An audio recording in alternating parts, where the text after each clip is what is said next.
Good afternoon and welcome back to another episode of Extended Relationship Minute. We have this on a daily basis with a relationship minute, which is a 3 minutes video that we send to those who are on our WhatsApp group.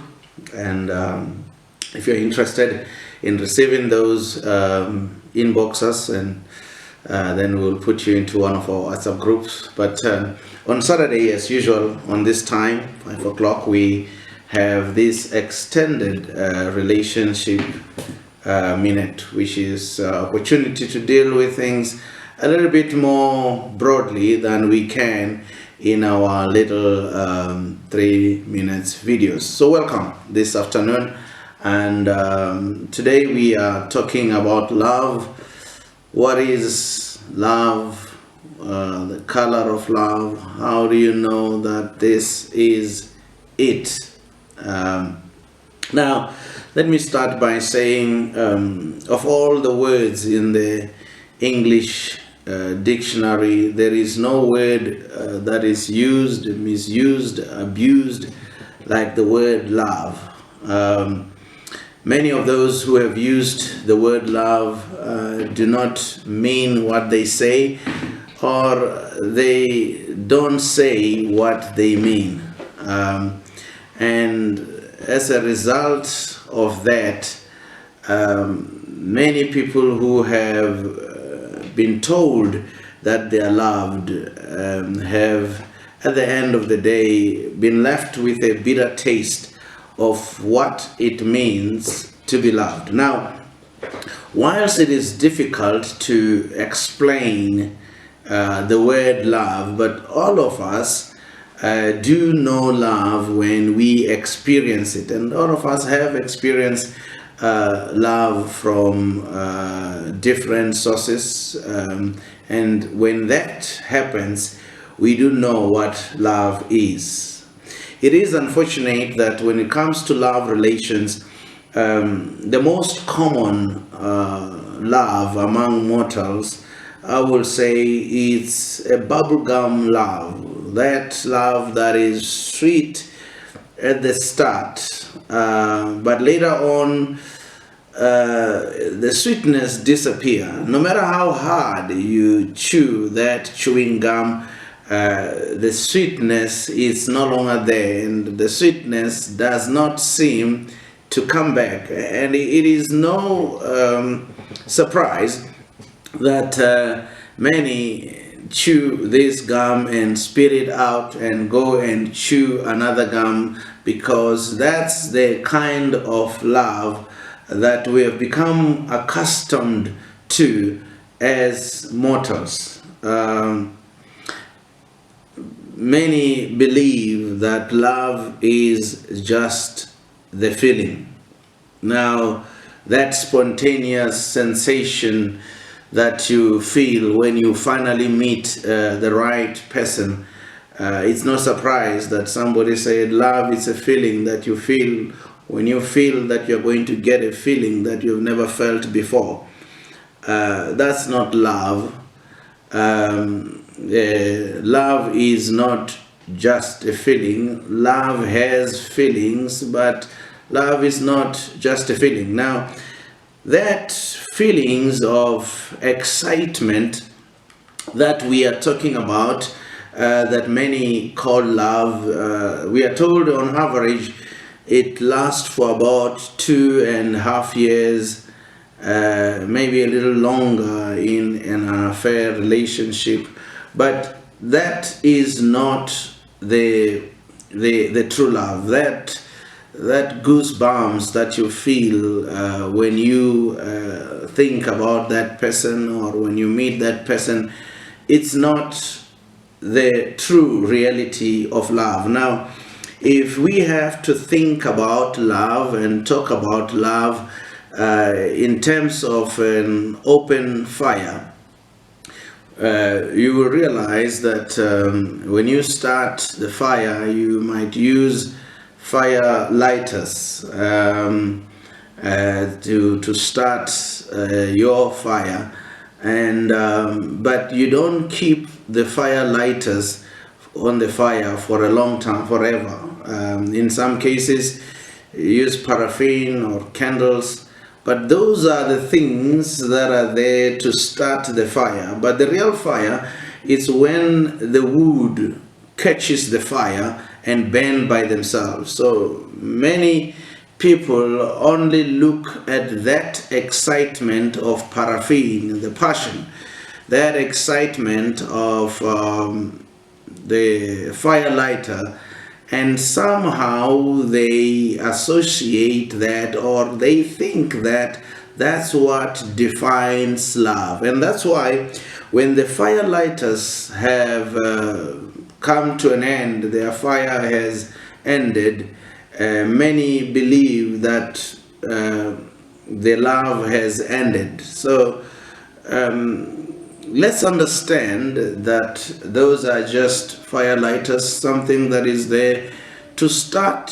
the fire. Later on, people must experience the true love by they themselves giving of themselves to each other. So love is not a feeling, but love is a principle. It's a decision taken intelligently based on available facts, which therefore means that before I say to you that I love you, I must do my part to gather as much facts as possible about you, so that when I say I love you, it's not an emotional decision. Let us understand that emotions or feelings have zero IQ. They have no intelligence. You can't make a lifetime decision based on feelings. You must use your mind. You must think. You must use intelligence. In fact, even God does not require us to follow him just emotionally. He says, come, let's reason together. Let's reason together. Let me place the facts on the table. Let me make you to understand that when I love you, this is what it means, and this is the meaning thereof. So God requires us to use our mind. The reason God gave us the mind, the thoughts, to analyze and to debate issues, to question issues, he has given them to use even in the matters of the relationships, even in the matters of love. So true love must come from the heart, but more so from the head, which means that I must analyze the facts. I must understand this person, and therefore that kind of love will require almost a little research about a person, so that by the time I say I love you is what I know. So when a young person says to me, I love him or I love her, then the question I ask is, what do you know about this person? What is it that you say you love about this particular person? You can't just meet someone in the mall and we're having maybe a shortage of clothing material, and then you say, I love her. What is it that you love her? Is it her nakedness in the mall that makes you to love her? You can't just meet someone with expensive hair that comes from other people on her head, and then you go crazy that I love her. What is it that you love? That she had enough money to buy other people's hair to put on her head. You can just meet a guy in town and see him driving a nice German car, and you say, I love him. What do you know about him? What if the car belongs to his uncle What if even the clothes he's wearing, they are not even his? We are hearing of many scandals that are there in the social media of celebrities and others who ended up marrying people who all they did was in false pretense. There was nothing real about them. So one needs to know in order to say I love someone, and it is important to realize that this idea of knowing requires a step before. You can't meet the person for the first time and then you make a decision that you love them. That's what we call falling in love. Falling in love is following the idea of emotions and feelings being swept under your feet and you fall. When you fall, you have no control because gravity conspires with the ground to bring you down and you end up on the ground. So you have no control. So, and I say to young people, don't fall in love, but instead grow in love. That means when you meet a stranger or someone whom you don't know, start them by giving 0 points. And as you get to know them, as you get to realize that this person is kind and caring, give them a little point, give them a little credit for that. As you realize that this person is respectful and supportive, give them another point. And until they reach on your scorecard points that are enough to be defined, to be worthy, to be loved. Don't be desperate. Life, there is no running, there's no rushing ahead. Many who have rushed ahead have come back after they've gone too far. And when they came back, they were deformed and destroyed, some of them depressed because of rushing ahead. Stop and analyze every single thing. Somebody says love is blind, but marriage is an eye-opener. I don't believe that. I believe that true love, even before marriage, should not be blind. True love must have eyes open. And if your eyes are not good enough, get spectacles. Add some more eyes. Analyze every move. Interrogate every action. Stop being too excited. Many of the young people, they meet the person and they fall in love, and that whole process of falling in love, it's because of a drug, the drug of love, and they're so high over the period of dating. They're so high, they don't see anything, they don't know anything, even things that are so clear to them. See, that's the problem of being high or of being drunk. Sometimes you can even pass your own home because you can't even see, because your mind is too much excited. And I want to I want to reduce the excitement on the business of loving each other. If there was a balloon going high of this excitement, I want to punch the balloon, and I said, calm down, analyze, think about every actions and moves that the person is doing. Analyze it. If he gets along with you but does not get along with anybody else, you must know there's a sign right there. Sooner or later he won't get along with you. If she cares about you, but she doesn't care about anybody else, even her own family members, you must know soon she will not care about you. See, the problem that many young people do is to jump in to find somebody, whether he is this guy who is dark, tall, and handsome, just the ideal picture that you saw in the magazine, and you see him in real life, and you just get weak on your knees and you just fall over at the guy and you ran with him, or you just find this whatever yellow bone or whatever it is, she just drizzle, just your mind just goes crazy and you just get excited and you say, I love this person. And those things are the ones that enable you to use your mind to recognize dangers, to recognize problems, to see where there are issues that you are supposed to consider. And those are the things that clouds your mind, the excitement that is there. So be sober. Be sober.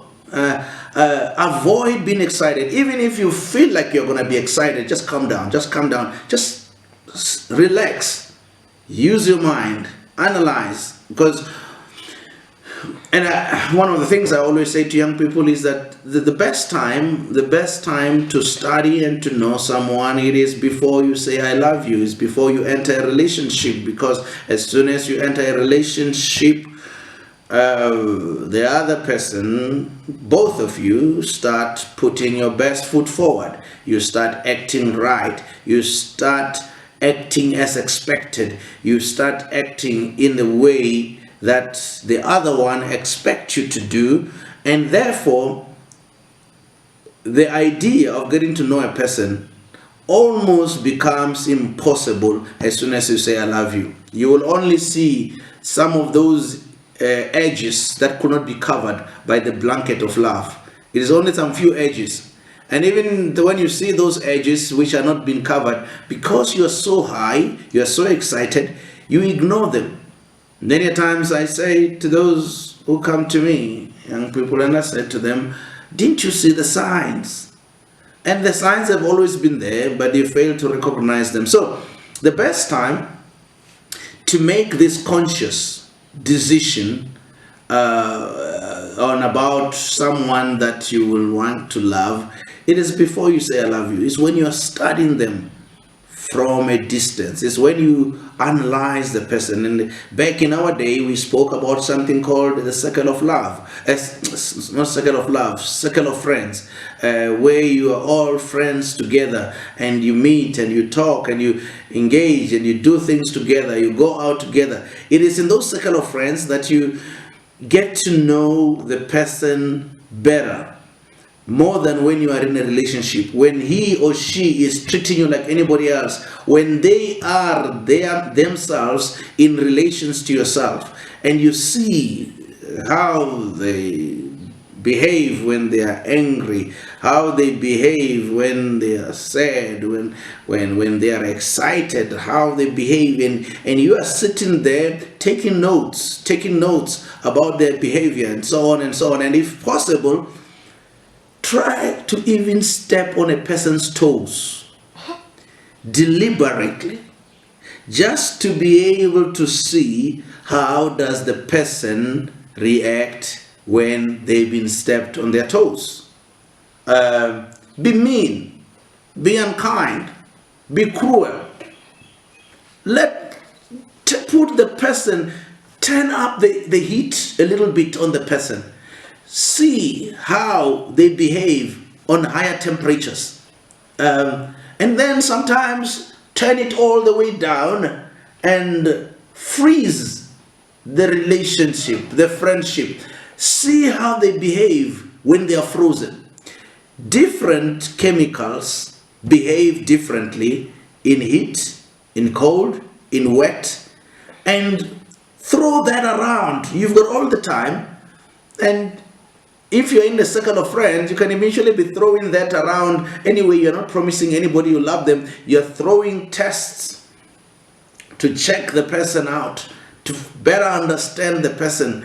And by throwing those things around, you can be able to get a feedback of how the person is and who the person is, and you can just eliminate. He says, no, I know what, you failed here. And the person doesn't even know that they were actually been in the test. This one has failed, this one has failed, this one is fine, this one you've got a bit of a positive. And you keep on working on those things and until you find the one who qualifies. And I must make this clear that in what we are talking about is not just one-sided. It's not just a man who is looking at the ladies. The ladies are also judging. In a circle of friends, they are judging. They are making their notes. They're checking out the person and seeing that. So is for us to realize that while we seek God's guidance, God does not inspire the vacuum. God uses what is there. And that's why we have to read the Bible to get to understand the Bible. Then He inspires us to preach and to do other things. Even in the matters of relationship, God does not want us to be lazy. And that's why He leads us through the work that we have to do. There is divine power, no doubt, but there is human effort. And success is the coming together of divine power combined with human effort. And in the matters of relationship, it is the same. We are not saying you must not pray, you must not ask for God guidance. You do that, but also do your own human effort. And when you combine what God does and leads, and you can be able to bring about success. So it is important that you study, you analyze. So, and over time, you might have seen, so you are scoring, you find that, oh, this person scored when the temperature is high, scored, and you continue to increase your love. So you grow. And when you reach a particular point, you realize that this person has fully qualified, then you make your move. And I'm saying make a move. Whether you're a male or female, just make a move. Just make a move. Even if the time is right, make a move. So it is important for us to be able to understand and to grow. And when we are using our mind, not just our feelings and our emotions, then we can be able to reach where God wants us to be and be able to have a successful relationship. Now, when we look into the question of love, we do realize that love by its nature it's a triangle. It's a triangle. It's a triangle. Love is made out of a triangle. And if you look into triangle, these are main sides of the triangle. The bottom side is passion, and then there is intimacy, and there is commitment. So it is passion, intimacy, and commitment. Now, if you look at it, just look into the bottom triangle, the bottom part, which is passion. Passion is a physiological desire for the other person. Now, passion is those feelings when the hormones are raging and inside of you when you see this other person, and it is important for us to that's what many people call love. But those hormone raging is not different from what a bull feels when he sees a cow during mating season. God has built it within us to have the passion, to have those physiological desires. God has created hormones inside us and feelings and so on to ignite those hormones. But that's not love. It's just one part of that. That's the bottom side of the triangle. The one side of the triangle is intimacy. Intimacy is the feeling that I can be myself. I can express my thoughts, my feeling, who I am when I'm with this person. You see, love is not just this physiological desire, the passion, but true love is when you can be yourself with this other person.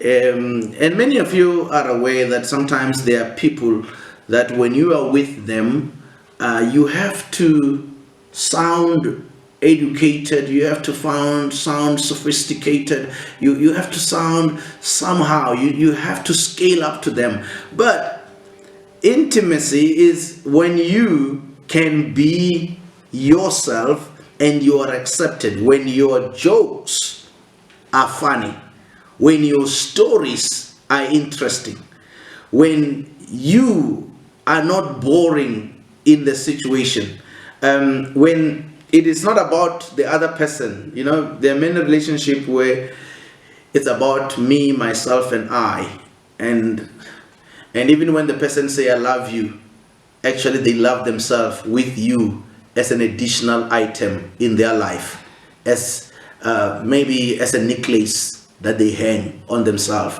So I love you to be one of my necklace, or whatever, something to decorate me. That's not love. Love is when the other person think you are the most important in life, and you think no, no, no, no, not me, you are the most important person in life. And they enjoy the company of each other, and whatever it is that they do, you are fascinated by the other person. If the other one speaks English in a broken way, like, you know, they struggle with the English language, and they are merciless and they are cruel to the English language, and they just keep on breaking all the rules through and through. The other person gets so fascinated even by the breaking of the rules, even by the broken or by the deep African accent, as you speak to the other person, just who you are.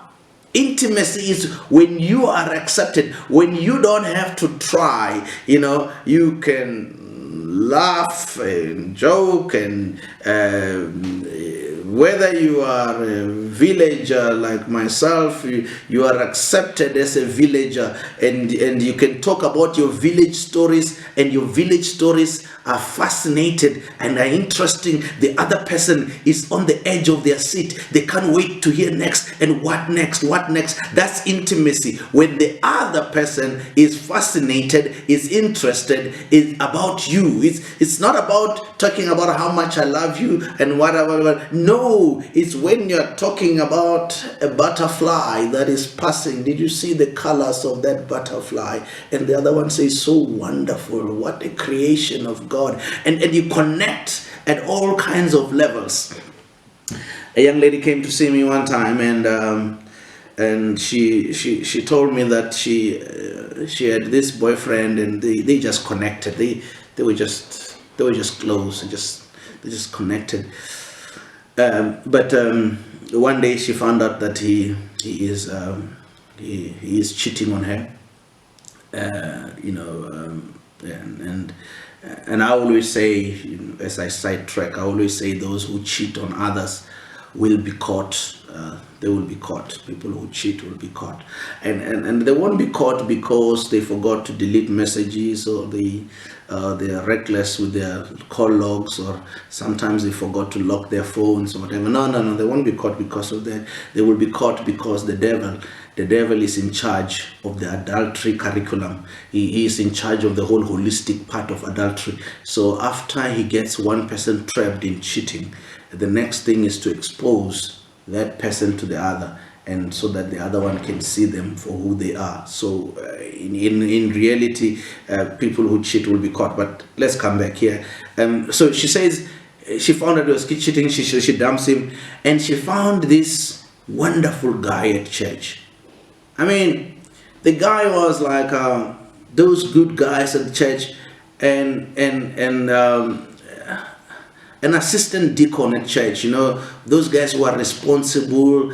They go to the church early. They open the church and whatever. He does this nice job there. You know, I don't know what he does, but he's a responsible guy. He drives his little Corolla. You know, I used to drive a Corolla myself. So he's one of those guys, a bit conservative in life. And she's, you know, up and about and excited. She says, this new guy, she comes to says, we struggle to strike a conversation that lasts more than 10 minutes. It is always like, hey, I know my sister, the Lord is good. Yeah, he's coming back. You know, we need to be ready, and I know it won't be long. We just need to hold. And she says it's all nice and good, but we can't go beyond that. We can't go beyond 10 minutes. She says the other day we had to drive from here to Pretoria to Nelspruit. She says we only spoke for about 10 or 15 minutes. The rest, she says, I was chatting with my sisters on the phone and that. And she says to me, what must I do?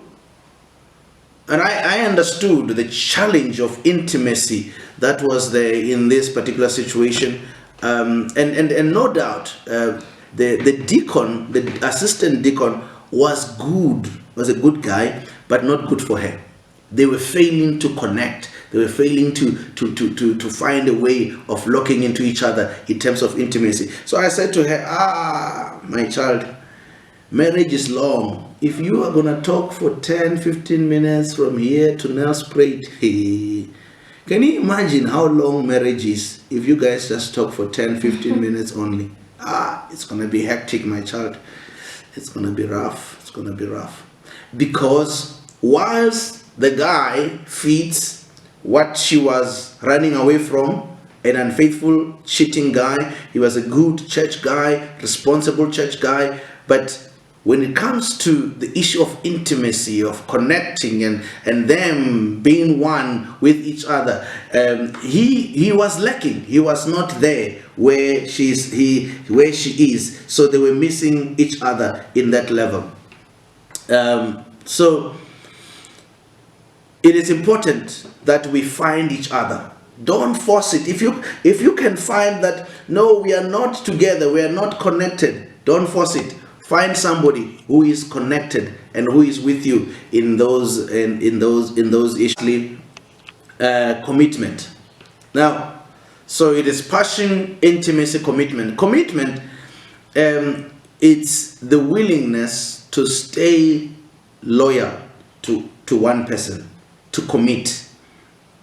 Many, particularly young men, would like to spread their love around a number of ladies.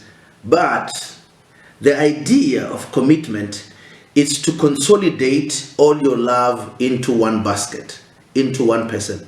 It ain't love if your love is spread among a number of ladies. In fact, you have not known what love is if your love is there and there and there. Because true love is the ability and the willingness to commit to one person and one person alone. So not only that, it's not just committing to one person, it's also a commitment for life. So when it comes to love, there is nothing like I love you for today or for tonight or for this week or for this month. Love by its very nature is eternal. So when you say I love you, it means I love you forever.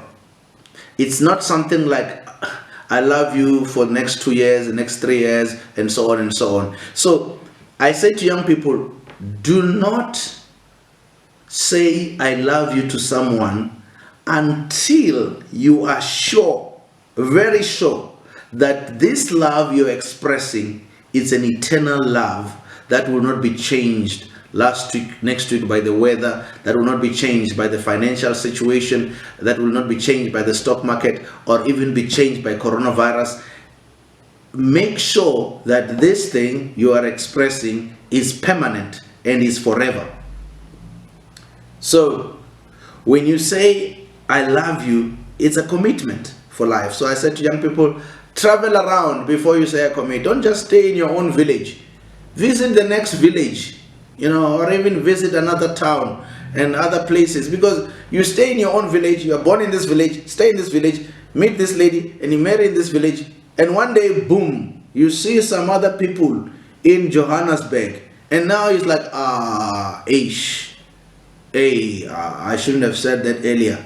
So young people travel around. You might just meet some big Nigerian guy who is fascinating, or you might travel around, go beyond even the African continent. You might just meet some Chinese sister with eyes on the side of her hair or something like that, and and find her much more interesting and fascinating, and so that by the time you say I love you, it's indeed a commitment, and a commitment for life. So that's how far we're going to go today on the question, on the issue of love. May the Lord bless you and keep you. If you've got questions, send us inboxes. And if you've got a topic suggestion that you want us to address in this time, in this slot, also send them to us. May the Lord be with you and keep you until next time. Amen. That was Mashudu Ravhengani, proudly brought to you by Living Power Ministries. You can find us at livingpower.org.za or on WhatsApp at +27 78 215 5737. Living Power, empowering mankind to unleash its full potential.